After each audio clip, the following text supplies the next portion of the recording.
I guess it's holding on. Recording. All right, cool. Yeah. So, hi, I'm here with Johan from Vulkan. So, how's it going? I'm fine. Yeah. And so, let me tell you, I'm in Austin, Texas, and right now it feels, and I only know Fahrenheit. It feels like 102. And I looked up Carlsbad, and it's 67, right? Yeah, it's not that hot today. Yeah. It's sunny, which is good. Yeah. I've been out in the city just now having a beer with a friend, so it's all right. It's lagom, as we say in Sweden. It's just right. It's just right. Yeah. So, are you guys right now? Is it during the summer where you guys have a lot of sun, like almost 20 hours worth of sun? Do you guys have that? Yeah, we're on the darker side. It gets darker from middle of June here. So up till 20th of June, it gets just. It's a breaking point there. So now it's just becomes darker every day. So okay. Going into the autumn. So yeah, at least we have sun now, so we can enjoy it for a while. Yeah. Well, that's cool. So I've been checking out your record, the latest one. I have a few questions, and I wanted to warn you. By the way, I'm a drummer, and so I wanted to warn you so that if you feel like we're getting too nerdy, let me know, because I can definitely get super nerdy drum wise. So if you want to kind of stay away from that, let me know, and we can. I'll try to express the best of my ability, because I'm not that nerdy when it comes to drums. I don't have many, I don't know much about drums in general. I'm not that nerdy, as you said, but I think I can answer a few questions, I guess. Okay. So well, I'll try to make it as broad as possible so more people can enjoy the conversation. So I'm listening to the record, and there was a few things that I wanted to ask you about right away. So there was I think like one or two tunes where you have a flute, and like one or two that has violin, and I think I might have heard somewhere one of the tunes had like hand drumming. Is that right? Yeah. I don't know what the instrument is called, but yeah, hand drumming, I guess. Yeah. Maybe like a doumbek or something like that. It sounded like a Middle Eastern drum. Anyway, so what I wanted to get into with that is like what your approach was, because especially like there was one of the things on the violin had this really cool melody, and so I was wondering, is that something that you guys had already written and decided, hey, let's get somebody to do it on violin, or was that a violin player that got called in and did that on the spot, or how did that work out? When it comes to the flute, in the Visual Hex, the first song on the album, that melody was written before we recorded it. So that was already there. But there's a violin arrangement in the fourth song called Bewildering Conception of Truth. That was actually my colleague in another band called Diablo Swing Orchestra that made the arrangement, the string arrangement for that part in that song. Oh, so cool. That's all him doing his thing. And that turned out great. He's got a great sense of melody. And also we have a cello in the Blinding Ornament song, which the cello player in Diablo Swing also wrote an arrangement to. So that's his kind of layering on that track. Yeah. It's just for atmosphere, I guess, just to get the feeling. because it's such a atmospheric song. Yeah. So it just turned out right. Yeah. And what else is there? Well, how about the hand drum? How did you guys work that out? Was that you? I don't know which song you're thinking about. Yeah. I should have made notes because I was just listening to it. There is a pattern in also in this visual hex that was played on a bongo drum. Oh, okay. With felted sticks, I think. Okay. That plays the same rhythm pattern that the song opens with. So it's a big, the rhythm goes against another rhythm. So it was a bit tricky to play because your mind is messing with you when you're playing that, trying to do the same rhythm when another rhythm is going. So, yeah.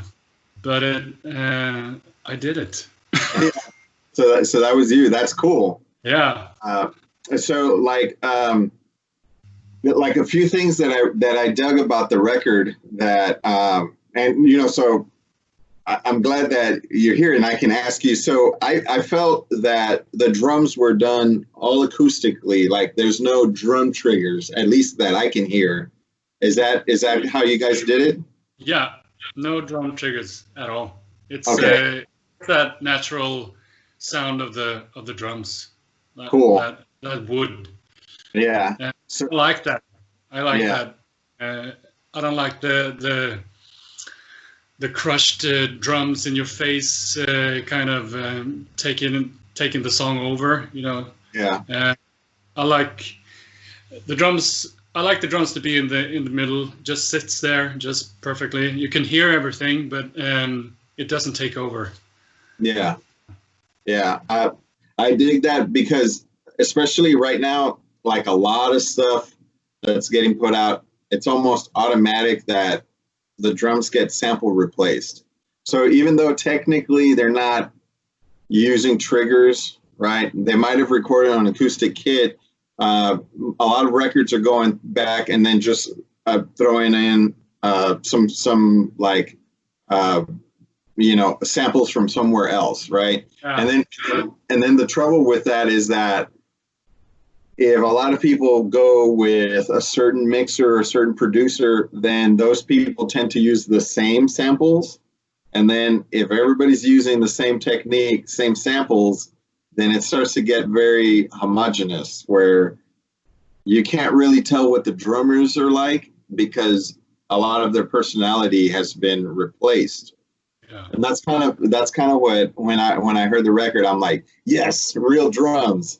Although we used some of my own samples. I recorded the snares afterwards, so it's just my own samples just to kind of lift it up a bit.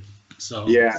So there was one tune. I mean, I should have made notes, but there was one tune where I heard where there was like a different snare on part of the tune. Yeah. It sounded like real dead and like real snary. Maybe it was a piccolo. Yeah, possibly. Yeah, maybe Requiem. Yeah, I think, but I heard and I was like, oh, cool, because I guess of course, since I'm a drummer, I'm kind of listening to the drum production, and I'm listening to I think automatically I kind of go into it thinking, what's the main snare sound? So when I hear a different sound, it's kind of like, oh wait, that's not the main snare sound. So for me, at least, I kind of noticed that right away. But for people that don't know, that's the original way drums were recorded was taking, not originally, but what's been done for decades now is to take a microphone and put a microphone on each drum. But that in itself creates a lot of technical issues. And that's why we have drum samples now, because basically it's kind of like is to not have to go through and mess with all that stuff. People just throw in some samples and then everything's cool, right? So what I'm trying to say is the way you recorded it is actually harder, because everything has to sound good in real life, right? Like there's no way to just say like, well, it doesn't sound that hot, we'll work with it later or whatever. So you guys actually took the harder road when it came to the drum production. Yeah, we took the time and we listened to the demos before we went into the studio, and also in the studio before we recorded the drums, to kind of choose the right snare for the song.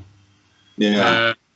So basically, I've used two different snares on different tunes, like the main two, and one is a free-floating pearl snare. Oh, cool! I used to have one. Yeah, it's so loud, and it's great to play on. It has a great rebound, and I love to play on it. Although all this breaks all the time. Oh, really? Yeah, because of the rim. Yeah. It's like a knife around there, so. Oh. Yeah. But the other snare is an Italian snare called from DS Drums. Drums. It's a Italian factory who makes drums, and that's a wooden one, which has that more round tone, and just that more earthy sounding. Yeah. So when you guys are going through the process of recording, does everybody record at the same time, or like, for example, how you're talking about the drum production, is everybody there, or are they like, well, you do the drums, call us when you're finished, or how does that work? This time, well, throughout the years, we actually recorded live. The first two albums we recorded without a metronome, so just free basing, just going for it. But this time we used a metronome, and we played with drums, bass, and guitars. So, and all three of us in the same room, just to feel that live feeling we have between us. And then we did all the layering, like overdubs and vocals and stuff after the first week in the studio. So first week in the studio, it was drums, bass, and guitars, and mostly a lot of percussion, just everywhere. Just go for it. Take something. We'll make something out of it. Yeah. So that was the first week, and then the rest of the recordings we just did layering and overdubs and stuff like that. Yeah. So, like, for example, it sounds like you took a lot of time working out the drum stuff. Was that the case for all the guitars and the bass? Like, like comparing amps and all this kind of stuff. Yeah.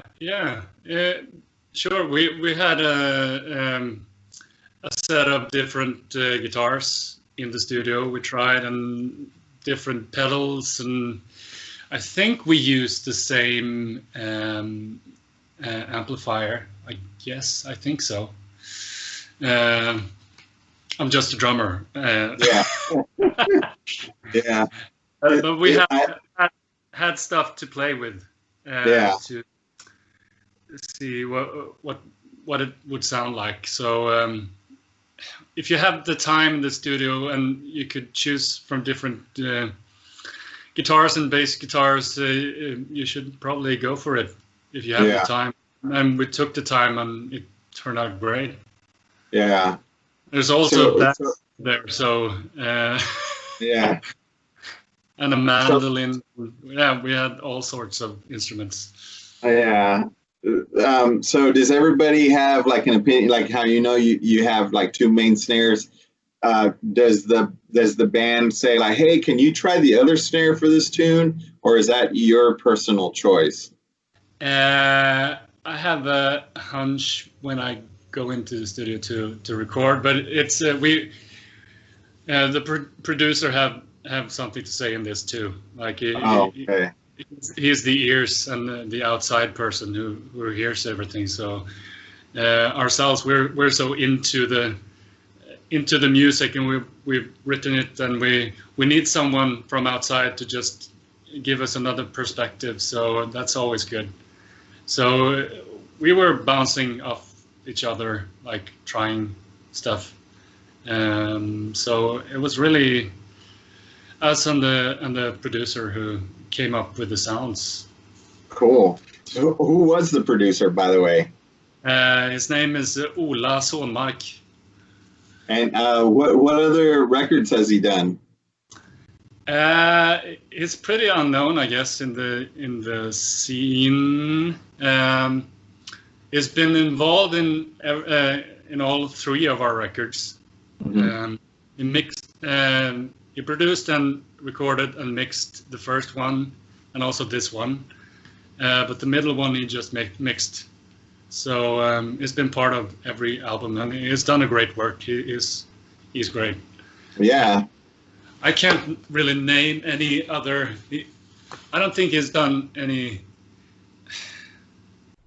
like big bands. Yeah. He's been in business a long time. Yeah. He has his projects like from all over the world, I guess. Yeah. Yeah, as you can tell, I guess that for me, that was one of the impressive things, like instantly hearing it and like man, this sounds really, really good, so maybe that's why a lot of my questions are kind of production things. He's got a great ear, and he's a great musician, so yeah. And he knows what we like to. He knows what we listen to, what we're what triggers our brain, Yeah, that's cool. That's cool to work with somebody like that. Yeah. Yeah. So let's switch now that you mentioned about who you guys listen to. I wanted to ask you about your influences. Like first, I kind of want to know, like, well, what are your influences that would be obvious for what you guys do? And then the influences that are not obvious. Well, the obvious ones, I guess, Tool. Yeah. Obvious ones, and also Mastodon. What else? I don't know if this is obvious, but a bit of Radiohead. Oh, really? I guess the singer Jimmy has that. Sometimes he kind of sounds like Tom York in a strange way. Yeah. But I guess I don't know. Mew, do you know that Danish band? No. No, check them out. They're great. But the bands that are not obvious. We're listening a lot to a Swedish band called Gösta Berling's Saga, which is an instrumental 5-piece band from Stockholm, I think. We played with them once or twice, I guess, but I know that the guitarist is he's really influenced by them. Like they're a great band, but also I guess the older prog stuff too, like Yes and King Crimson. Yeah. What else? They are kind of obvious. But I don't know. Midlake, maybe. I listen to Midlake. Oh, really? From Denton? They're great. Yeah. Wow. I went to school with one of those guys. Wow. With the drummer. Yeah. They're from Denton, Texas. Oh yeah. And that I went to school up there. It's like, well, because I live in Austin now, it's about maybe 4 hours from here. But yeah, I lived there before I moved here. But that's interesting. I hadn't thought about them in a while. But so let me see how you feel, right? About this is the stuff that I heard that I kind of thought you guys were kind of coming from. Mm-hmm. One of the big things, not so much on this last record, because I kind of heard some of the older records. It seemed more obvious in the older records. It sounded like you guys are influenced by Mars Volta. Oh yeah. Is that okay? Yeah, because I heard that and I was like, whoa, okay, I'll ask him about Mars Volta, and then especially on the first album, we're really inspired by D-Loused in the Comatorium. Yeah, such a record. Yeah, and I love that drum sound. Yeah, I love that drummer too, John Theodore, right? Yeah. I got to see him play. Well, we saw Mars Volta here when they first played, and we might have paid like $5 to see him, and because this was right after they had broken up. At the Drive-In had broken up, so At the Drive-In was a really big deal. So when they came out with Mars Volta, it's kind of like they were starting out again. So that was actually a time where, hey, those At the Drive-In guys have this other band and they're playing like whatever Wednesday, and it's like $5, and we're like, sure, let's go check it out. And then we went to see John Theodore, and he, it's like, oh man. And then people were like, yeah, John Theodore used to play. I think, what was the name of that? The Trans Am? Was that the band that he used to play in? Maybe. He used to play in some other band, but we saw him. John Theodore came through again. He was playing with this guy, Dame Funk. Dame Funk is like kind of like this 80s retro funk thing, and John Theodore was on drums with him. And that was really cool. That was just like a random thing that happened. And all my drummer friends wanted to go check it out. So we were all there. But yeah, so I heard, I was listening. So, your singer is very, very versatile, man, because like you were saying, like he sounds like Tom York sometimes. I think there's times where he kind of sounds like Chris Cornell. Oh, yeah. There's times where like a little bit of Chris Cornell comes out, like, oh man. So it's like he's got a wide range of tones that he puts out.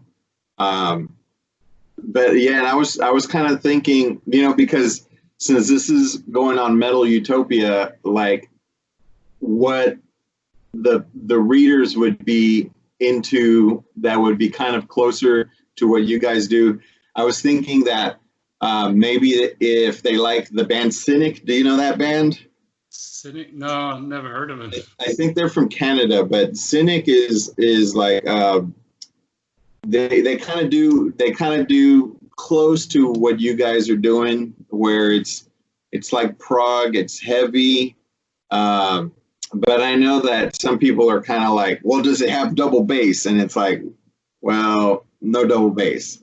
But that still keeps people like, that's kind of like the compass of, well, where exactly does this sit? So I was thinking maybe Cynic might be around, like a good halfway point for some people. But yeah, I heard the Mars Volta thing. But yeah, man, it's cool because like I'm totally into all of the odd time stuff that you guys are doing. So I totally get into that. So one thing, which is like when I listen to music, I don't really listen to the lyrics, right? So I was wondering if you could kind of maybe kind of describe like some of the themes of the lyrics, because that's kind of something that I'm kind of just like listening to tones and the feel, the atmosphere. Yeah. So what would you say the kind of like some of the themes of the lyrics are? The main theme, the album is called Tech Natura, and basically the struggle between technology and nature. It's just like a clash of those words, technology and nature. Yeah. So, it's basically about how humans will cope in the technological era. Yeah.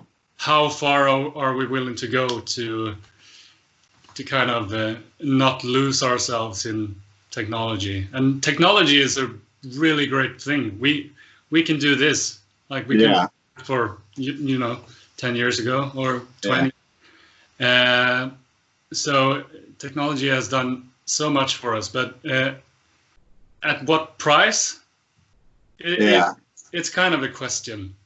Yeah. It's not like we're telling people to stop using computers and stop recording everything. Yeah. It's just a kind of a question. And yeah. well, what will it all come to be? What will it turn out to be? So like to get like an idea, is Carlsbad, like where you're at, is that like really close to, is it a very urban area? Is there a lot of nature, a lot of stuff you can do? I guess it's both. The city holds, I guess, 95,000 people. Mm-hmm. It's just close to Oslo and Stockholm. We're just in the middle of both capitals in Norway and Sweden. But in Karlstad, well, we have a lot of woods here and forests, but also urban areas like the inner city, and we have a river that flows through the city. So it's a beautiful city way. It's called a sun city. So,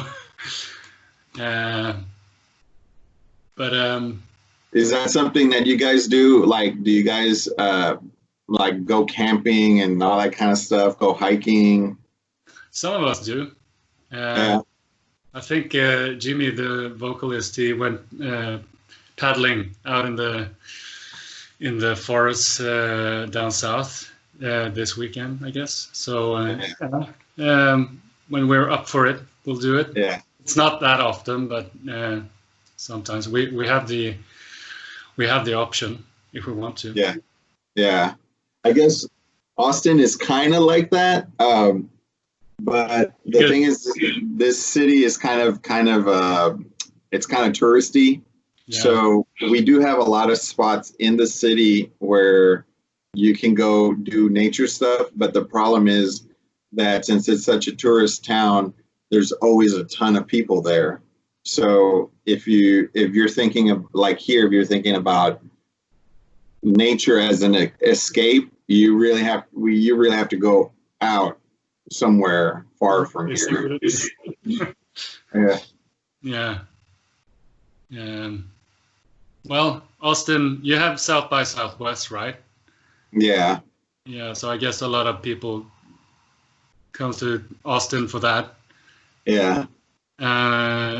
What else is there? Is it a big country scene there too, or is it? I think probably the most popular music would probably be country, and I think that kind of it's probably because of the tourist thing, because we're in Texas, so people want to see cowboys. They want to see kind of the So it's a good thing that you mentioned South by Southwest, because I know that Sweden's doing the coronavirus, that you guys are doing something totally different than we're doing.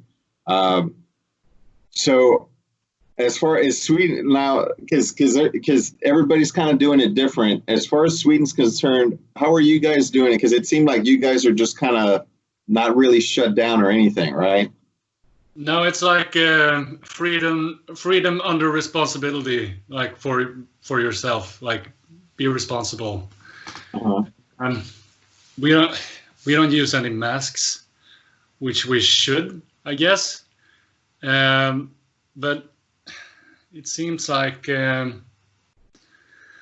I haven't read the news in a while, so I don't know about the curves or anything, but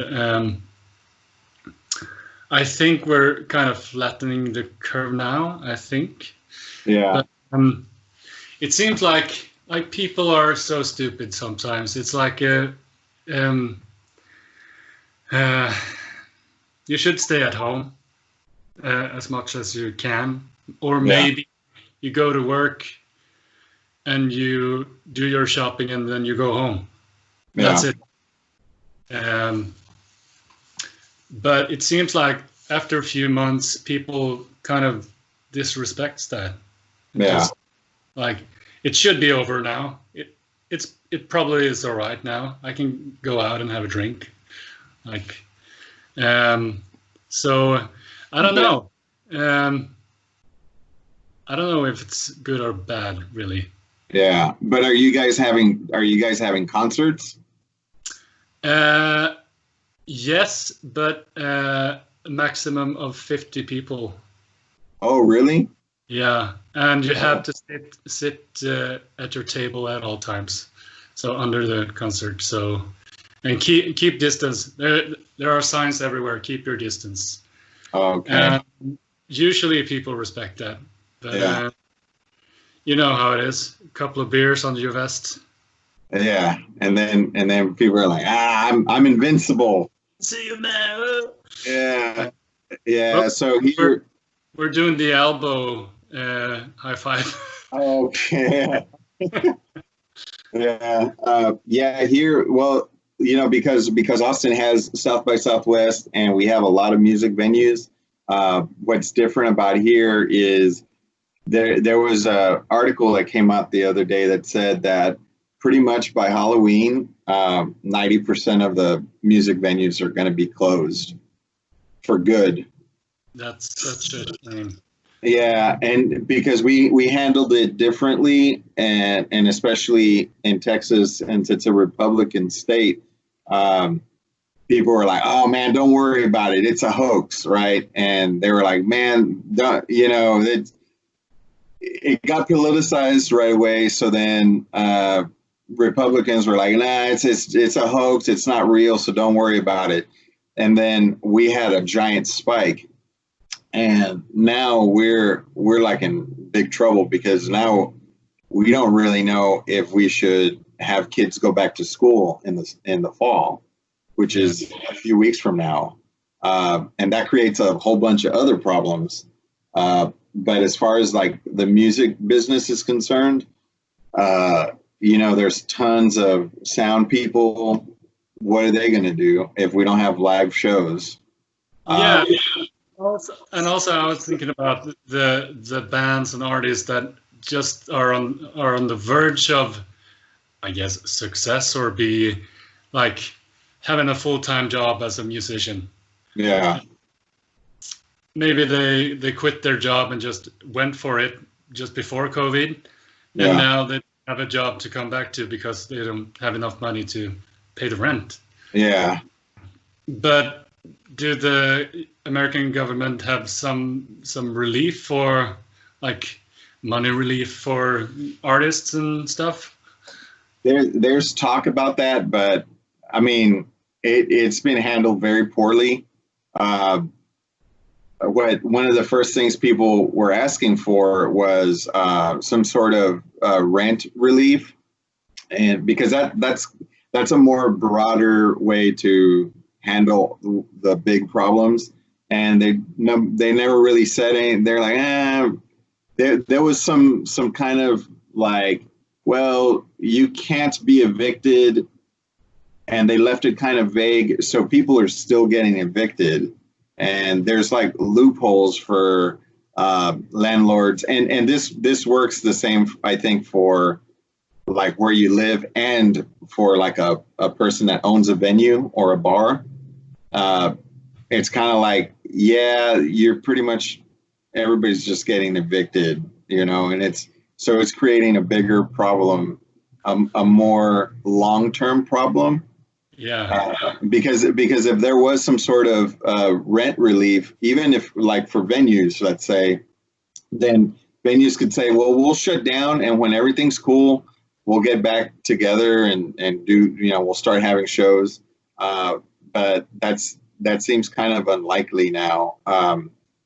But what's odd is, because we are a tourist town, the other day my wife and I went downtown, and there's like a donut shop downtown. So we went downtown to grab some donuts, and right next door is a bar, and under the way they kind of wrote the new rules for who has to shut down, restaurants can stay open under certain guidelines. So there's still restaurants downtown that have bands playing cover bands.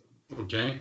Yeah, so that's really weird, because as far and I could see from the musician standpoint, the musicians are like, well, we got to play, man. I don't want to not play. And if they give me $50 to play what Bruno Mars covers, I'll do that, right? And so there's people that are down there playing to empty restaurants. It's really strange. I was wondering, does that happen in Sweden? Are people still doing that? Well, in Karlstad, we don't have that many venues, but the biggest venue is right around the corner from where I live. But that was where I was at a concert, and there was just 50 people there. Yeah. So, but I think there's a lot of streaming concerts now. Yeah. Like a few bands that does that, and kind of makes the fans pay what they want when they watch it, just to support the band. Yeah. That's a way to do it. It's kind of weird to do that, because there's no one looking at you. They're live. Yeah. You're just playing a camera, really. Yeah. So it's like you're practicing. Yeah. Or kind of like a sound check. Yeah. In a sound check set. Yeah. Which is kind of strange, but that's all we've got right now. So. Yeah. But we're actually going into the studio tomorrow or Saturday, maybe tomorrow. Yeah, we're rigging tomorrow to do some live shootings, playing some songs off the new album, just to keep the wheel spinning a bit. Yeah. Because when you release a record and you can't really support it with live shows, you kind of have to support it doing something else. Yeah, get creative. Yeah. Maybe you can give us some links, and maybe we can post them on YouTube or something. Yeah, sure. I don't think we're going to stream it live. I think we're going to record it and then edit it a bit and then put it out. But I'll give you a link. Okay. I did see on YouTube you guys had some videos. Is that kind of like the same format that you're talking about? Yeah, that's the latest stream. The first and latest stream we did, and that was at the biggest venue here. There was a bit of a streaming festival, so there were a couple of bands that played there that day during 12 hours. So yeah, we played 4 songs, and 3 of them came up on YouTube, because the first song, the sound was terrible. So use that. Well, it didn't sound that good. It could have sounded better, if I can say so. But we had something to put up, so we did. Yeah. Yeah. So maybe we can do a better versions this weekend. Yeah. Well, cool, man. Yeah, man. So, I love listening to your recording. I think you sound great on the drums. I think my favorite groove that you played was probably on the first tune, and it's not an odd time one. It's one that you play in 6.